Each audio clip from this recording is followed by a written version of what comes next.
Hello, this is a little bit of a different video than usual on here. This isn't a single topic video or a full run-through of a final exam. These are the 5 hardest problems, at least in my opinion, that we've had on the past 6 MA 266 finals. So out of, 120 problems, these are the worst. And let's just give a little overview of what we're going to be dealing with here. So we have a fundamental matrix theorem question, not theorem, just a fundamental matrix question, which gets a little bit tedious in the end, but we should be able to do it. What about this one? This one is hard not because it's really anything we're not used to dealing with, but 50% of the time, if you choose the wrong path to go down, you will do all of the correct work and get it wrong anyway. I'll show you how that happens. This one, I'll leave it as a little bit of a surprise what's wrong with this one, but just take a look at it. What's the first thing that comes to mind? The first thing that came to my mind, of course, is using our substitution v equals y over x. Doesn't that seems like it would work, right? We can divide all these by x cubed, and we'll have a y over x here. That should work, right? Spoiler, it does not. Okay, and then we have, I think, 2 Laplace transform ones. This one is a little bit tedious, but it's mainly hard because you really have to be very comfortable with working with unit step functions, and the whole rule with unit step functions that the Laplace transform of uc of t times f of t minus c is equal to e to the negative cs f of s. Pretty sure I have that right. Yeah, I think I do. So with that said, I'm actually gonna grab. There we go. That'll do it. I'm gonna go grab our sheet to make sure I'm not writing that one incorrectly. Yeah, I got that one. Okay, we're good. So it's applying that, but in a little bit of a longer and weirder way than we're used to. And then this final one here is just absolutely the most work-intensive problem that we've had ever. And additionally, it's a type of problem we haven't had in any other questions other than this one, where we're using the Laplace transform to solve a linear system of equations, not just a single initial value problem. So that in and of itself, the kind of fear factor that induced, even for me taking it, seeing that come up, oh my God, that freaked me out because we haven't done any of those other than a couple of them on the homework at one time. So 20, let's talk about why this question is hard. So it's really easy if you're working on only past exams to completely and utterly forget the formula for this. That's the scary thing. So the formula that we're going to be using is the fundamental matrix multiplied by the fundamental matrix multiplied by f of t dt. This whole integral, and this will give us our, well, in this case it's x particular, but we're looking for our particular solution.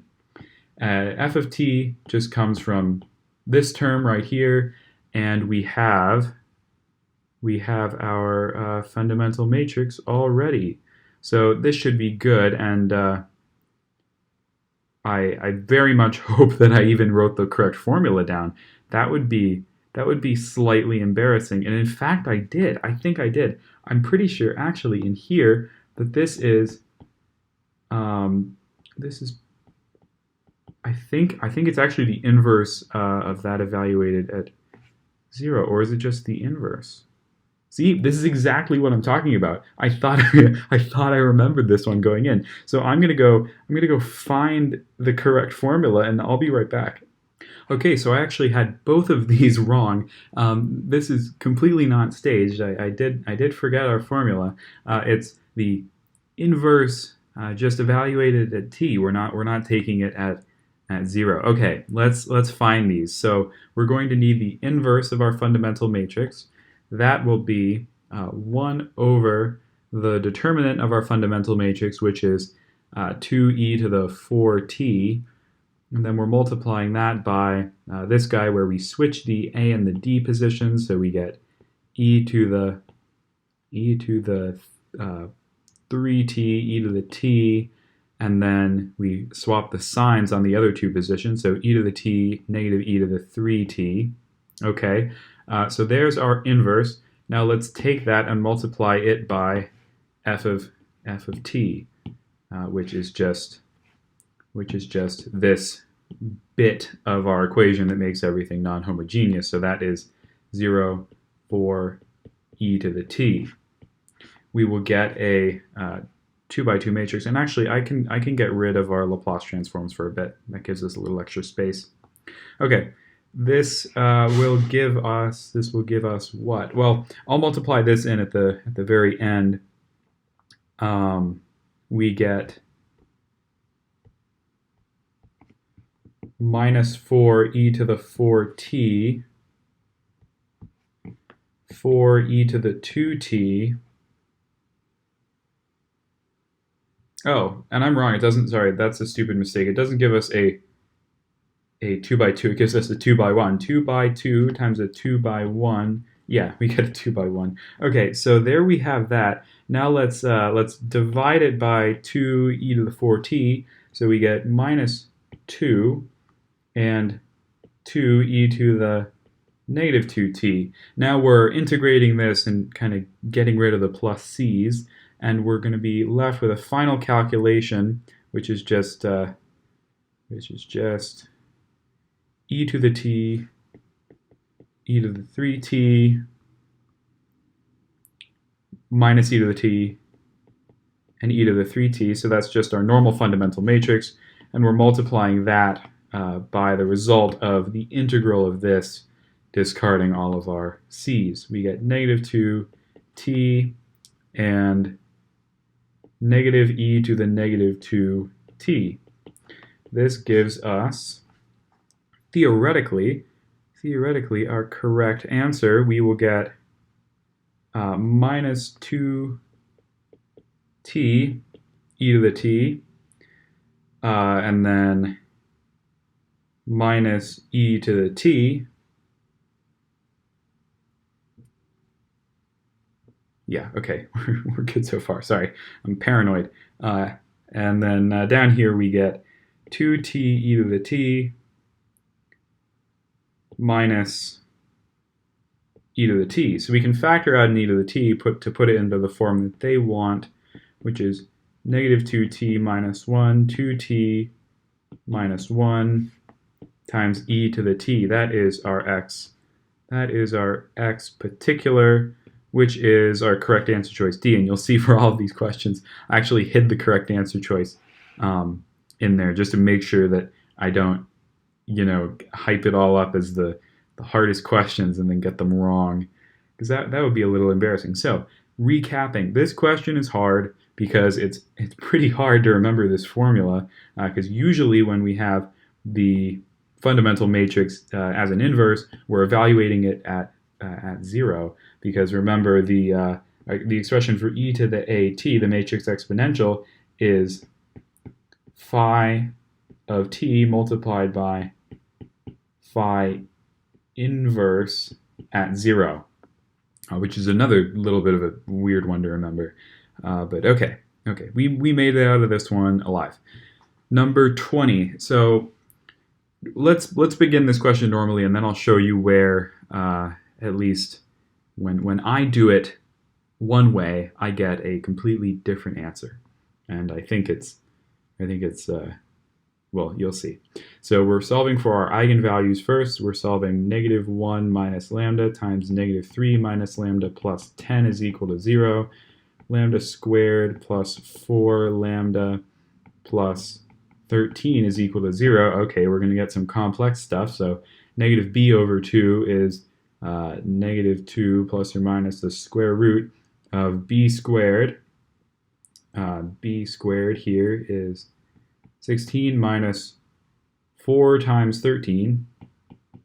This ends up working out to negative 36, if I remember correctly, over 2. So we get plus or minus 3i. There we go. So let's plug that into a minus lambda I, and I really screenshotted this slightly badly, so we don't have that much room to work with. So a minus lambda I, if we use, let's use lambda equals negative 2 plus 3i. That gives us 1 minus 3i, negative 2, 5, negative 1 minus 3i. Okay, so we're going to do this problem in 2 different ways, and you'll see what I'm talking about. Let's take this second row here and find the eigenvector associated with that equation, because we know when we have our a minus lambda I when we're using a complex eigenvalue like this, both of our rows actually mean the same thing. So we could take either of them and solve them, and theoretically we get the same eigenvector. But if you don't simplify things correctly, you'll see what happens. So if we take this second row and set it equal to 0, 5x1 plus negative 1 minus 3i x2 is equal to 0, or 5x1 is equal to 1 plus 3i x2. So we get 1 plus 3i and 5. Okay, I'm going to leave that there for a second. Let's take our top row now and solve it for its eigenvector. So we see that 1 minus 3i multiplied by x1 is equal to 2x2, and we can grab an eigenvector that's just 2 and 1 minus 3i right there. Okay, these are our 2 eigenvectors. They look pretty different. You'll note that none of our answer choices have any 5s in them. If we take this and we go expand it and multiply it, so let's see, we have 1 plus 3i and 5 e to the lambda t. The lambda we used was negative 2 plus 3i, all multiplied by t. But let's split this off into a negative 2t and a e to the 3it, which we can replace with cosine 3t, plus I sine 3t. And now all we're going to be doing is expanding things into a real portion and a imaginary portion of our answer choice, and you'll see pretty quickly if we do this that we get absolutely nothing like what they have up here. We will have, for one, we'll have a cosine value of 5 for this position. This is the real portion of their solution, and yeah, no, things just do not work out. But if we go grab this other eigenvector that we solved for using exactly the same method, we have 1 plus 3i. Sorry, that's the one we were just using. This one right here, 2 and 1 minus 3i multiplied by e to the negative 2t times cosine of t plus cosine of 3t plus I sine of 3t. You'll quickly see that this works perfectly. If we want to look for the real part of our solution, we will get 2, 1 for our cosine vector. And where do we get a real part for sine? Well, if we multiply it by that negative 3, that negative 3i, that will give us positive 3. And so we get 2, 1 and positive 3, 2, 1. So we're down to answer choices D and C. And then what's the difference in here? Well, their sine term is negative here and positive here. And yeah, the one with I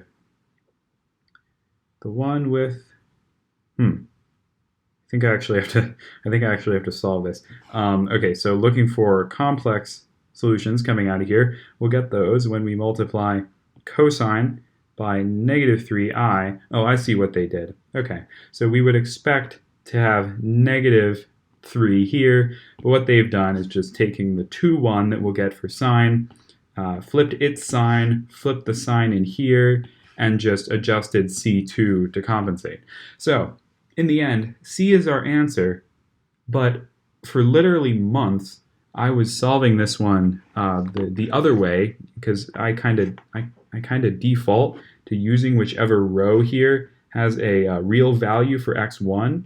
But if you do that here, you get 5's places, and that was really confusing for me. And if you go look at, I believe it's the midterm 2 spreadsheet, my answer for that one is just, yeah, so I solved this and I get something that doesn't look like the answer at all, and I think they're wrong. They're not wrong. As you can see here, we just got the right answer, but it's extremely misleading if you go down this theoretically equally correct route. But if you do see something wrong with what I'm doing here, please let me know. I'd really like to stop feeling so weird about this one. There we go. So that one's done. 6. First, I'd like to show you what we have kind of been trained to do in this class, which is you see y over x, you replace it with v. So let's do that substitution. V equals y over x, and dy dx is equal to dv dx times x plus v.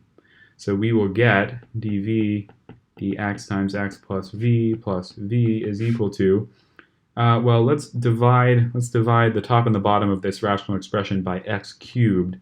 We will get 2 over x cubed over, well, x squared y over x cubed will just be y over x, so we can replace that with a v. And you'll quickly see if we subtract 2v here and make this 2v squared over v, we can just subtract it from there, and everything is looking good. The issue here is that our equation is now not separable. We would expect that you know, if we're applying this correctly, we end up getting a separable equation. So what I did the first time I ran through this, I ended up getting the question right, but I wasted a lot of time trying to get this substitution to work, because I saw y over x. I knew that, you know, this doesn't seem like it's going to work with integrating factor. No, because we have a y over here, a function of y, so that's no good. Yeah, it didn't look right to me. So the idiotic thing is that this equation is exact, and let's see how. Let's multiply this x squared y over to the other side. We have x squared y times y prime plus x y squared, right? Yeah, xy squared, and then we can subtract a 2 and set that equal to 0. So here is our function. Well, it's actually ordered in the opposite way that we're used to seeing it. So there's our function n. This is our function m. Let's test if nx is equal to my, and if so, our equation is exact. Well, we will get 2xy is equal to 2xy, and if you got this one on your own, I'll tell you, it's super satisfying when this works out, especially if you've been completely unsure what's going on with this question. And as a result, because our equation is exact, we can take the integral of n dy and get x squared y squared over 2, and let's compare that with the integral of m dx, so x squared y squared over 2 minus 2x. So we have overlap here between these two, so we'll only count that once, and then we have a unique term, so we can write our solution as x squared y squared over 2 minus 2x is equal to c. Multiplying everything by 2, we get answer choice D. The thing that ended up tipping me off, which I should do more, is looking at the answer choices.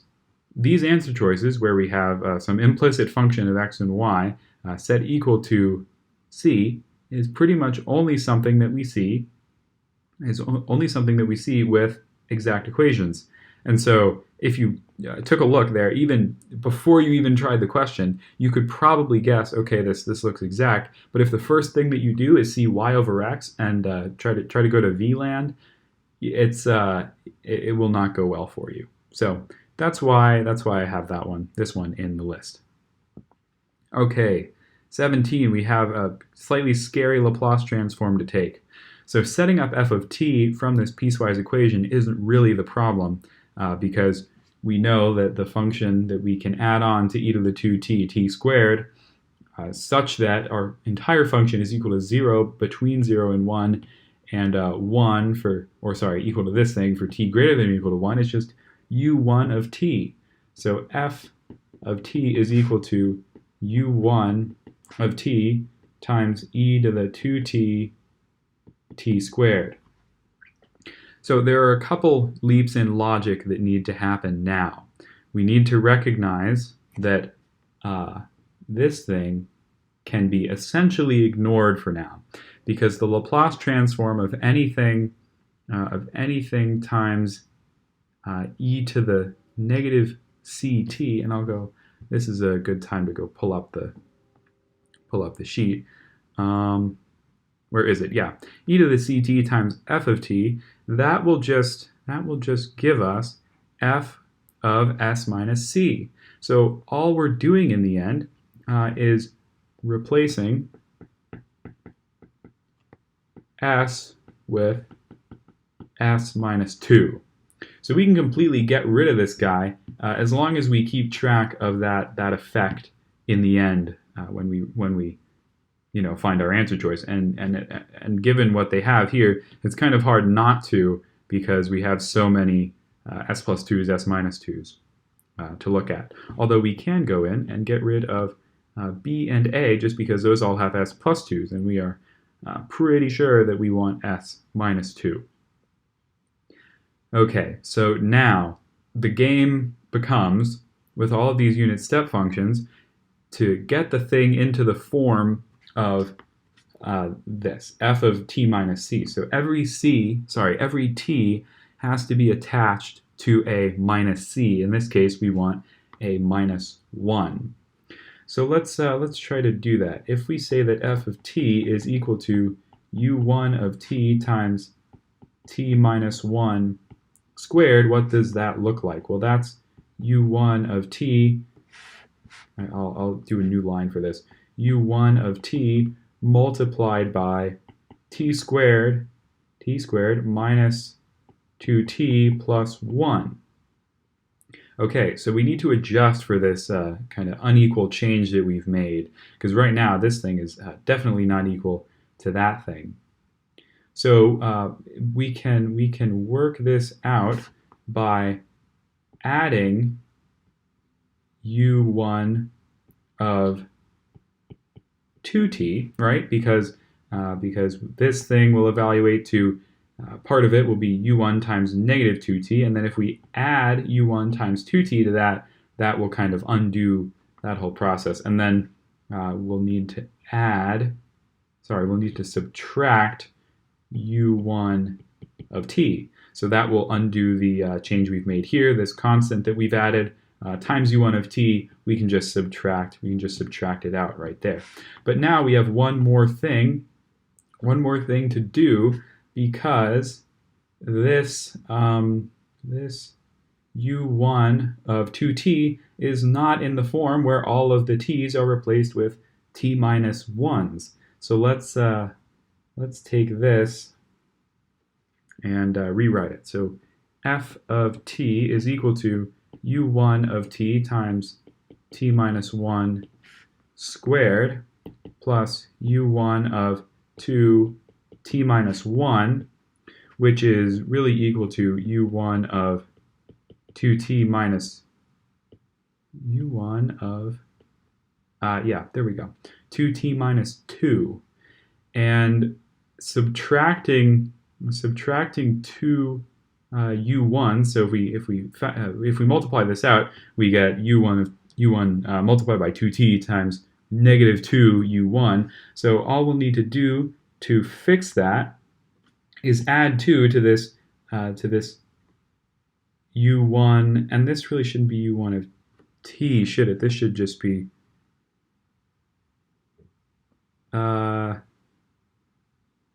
yeah, it should be uc of 1.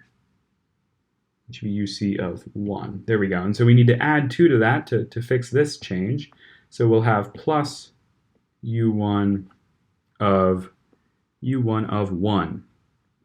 Okay, so now we are ready to take our Laplace transform because everything is in the form where our t's are replaced with t minus 1s, which is exactly what we're going for here.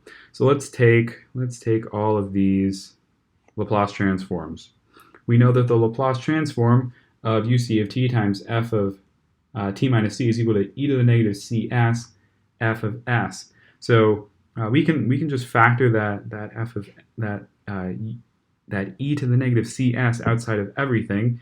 We have e to the negative s, and I like writing alpha instead, so I'll write alpha and we'll resubstitute at the end.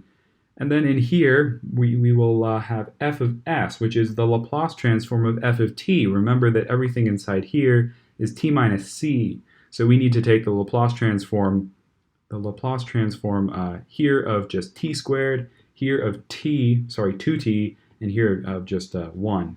So the Laplace transform of t squared is 2 factorial, which is 2 over alpha cubed, and then in here the Laplace transform of 2t is 2 over alpha squared, and then what should we do with this thing? Well, you could get easily confused. You see uc of t gives you this thing, but we have uc of 1, so we'll kind of need to apply this case where f of t is just 1, and we know that the Laplace transform of 1 is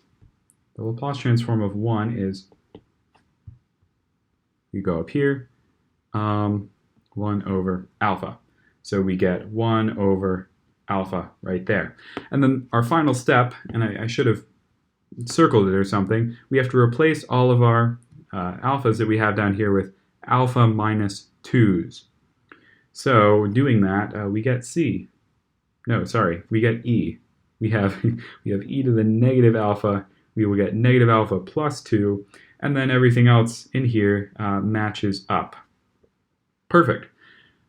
Okay, so I got this problem wrong when I took this exam for the first time, and what I did was kind of get a little bit afraid of what was going on in here. I wasn't sure how they were getting something expanded like this, and then at the end I forgot to replace the e to the negative s with an e to the negative s plus 2, and so I ended up choosing D. So there are a lot of ways that this problem can kind of trip you up. You could get halfway to fixing our f of t like this function is and not be really sure what to do. You could mistake u1 of 1 for u1 of t and use the incorrect rule there. And overall, it's just a pretty work-intensive problem that, unlike a lot of these Laplace transform questions, makes you apply multiple different rules for the Laplace transform all at once. Okay, finally, we have the big one, and I'm actually going to need more space. There we go. We have a whole new page. Let's use the Laplace transform to find y of t for this following linear differential system. Okay, so essentially we want to replace either this x prime or this x double prime with a function of y, so that we can apply the Laplace transform to both sides of an equation that only includes y, so we can solve for y of t. So how are we going to do this? Well, we know that x double prime plus y prime is equal to 0, and that y double prime plus x prime is equal to 4 sine t. And you could even get stumped at this stage. we have an x double prime, a y prime, and there's no way to really put those in here. So right off the bat, let's just take the Laplace transform of both sides. And if you want the equations for this, what I'm about to do, I'm not writing them here. You can either read them off number 18 in the back of any of these past exams, or go look at the whole Laplace transform video where this problem is solved as well. So we will get alpha squared x sub alpha plus alpha y sub alpha is equal to 0, and alpha squared y alpha plus alpha x alpha is equal to 4 over alpha squared plus 1. Okay, and since this is in a little bit of a nicer form, and we want to solve for y alpha, let's try to replace this x alpha with a function of y. So if we subtract this over, minus alpha y of alpha, we can divide everything by alpha and move that over, and we see that negative alpha x of alpha is equal to y of alpha. And actually, I kind of want that over here. So there we go. We can replace this alpha x sub alpha with a minus y of alpha, which is pretty helpful because now we can factor that out. Y alpha multiplied by alpha squared minus 1 is equal to 4 over alpha squared plus 1. And we are almost like a sixth of the way done with the problem, because we can say that y subscript alpha, that's a huge alpha, y subscript alpha is equal to 4 over alpha plus 1 times alpha squared minus 1. Okay, the issue now is that if we look at our answer choices, we see that everything pretty much has three separate terms. And if we were to do partial fractions on this, we would only get 2 terms. So very reluctantly, we have to split this up into x plus 1 and x minus 1, and we're going to do the biggest partial fraction that we've ever had to do for one of these exams. So, okay, we'll set this equal to a over alpha plus, oh wait, I miswrote that. We have alpha squared plus 1 on the bottom here. Alpha squared plus 1. So this becomes a alpha plus b plus c over alpha plus 1 plus d over alpha minus 1. Okay, let's multiply this entire denominator up into everything. We will see that 4 is equal to a alpha plus b multiplied by alpha squared minus 1. What else? We have plus c times alpha cubed minus alpha squared plus alpha minus 1. And we also have plus d multiplied by alpha cubed plus alpha squared plus alpha plus 1. Great. You can see how ugly this is going to get really, really quickly. So expanding everything fully, we see that 4 is equal to, I'll try to group the terms nicely to make this a little easier on us, a alpha cubed plus b alpha squared minus a alpha minus b. Then we have c alpha cubed minus c alpha squared plus c alpha minus c. And then d alpha cubed plus d alpha squared plus d alpha plus d. And all of that is equal to 4. So we can make a pretty big augmented matrix out of this whole deal. We see that 1a plus 0b plus 1c plus 1d is equal to 0. I'm equating all of the x cubed components on the left and the right hand side. And then what else? We see that 0a plus 1b minus 1c plus 1d is equal to 0. That minus 1a plus 0b plus 1c plus 1d is equal to 0. And that 4, finally something on the right-hand side, is equal to 0, minus 1, minus 1, 1. And the first time I went through this question, I ended up getting it right eventually, but like during the time limit, I got it right. But the first time I tried to do this, I simplified the matrix incorrectly. So that's great. Let's see if we can do it correctly this time. Let's add row 1 to row 3. That gives us 0, 2, 2, which we can turn into a 1, 1 and subtract from row 1. Let's also add it to rows 2 and 4. We get a 0, 2 and a 0, 2. And then what? Let's add row 2 to row 4. We get 0, 4, so this can become a 1, 1, this a 0, negative 1, and this a 0, negative 2. And there we have it. A is equal to 0, B is equal to negative 2, C is equal to negative 1, and D is equal to 1. That will allow us to go rewrite this thing. Let's bring that all the way down as negative 2 times 1 over alpha squared plus 1. We know how to take the inverse Laplace transform of that. So perfect, we're good there. And then what else? We have minus 1 times 1 over alpha plus 1 times 1 over alpha minus 1. Well, look at that. Great, we know how to take the inverse Laplace transform of all of this. This is just going to be sine of t, so we'll get negative 2 sine of t minus e to the negative t, that's the inverse Laplace transform of that, plus e to the t.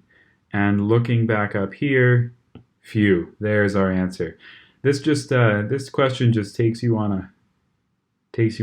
a wild ride, because you have absolutely no idea whether you're on the right track. And also there's a little bit of a mental aspect if you're looking at the answer choices, where our correct answer is the only one that has 2 e to the something terms in it. The rest have sines and cosines and even hyperbolic sines and cosines. And seeing that can really lead you to believe that you did something wrong. And getting pulled into that while not having fully solved the question yet can be a real issue. So yeah, these are hard questions. If you completely knocked them all out of the park, you're probably pretty ready for your exam. And yeah, I wish you luck on all those, and hopefully this exploration into the worst things the exams have thrown at us in the past will be helpful.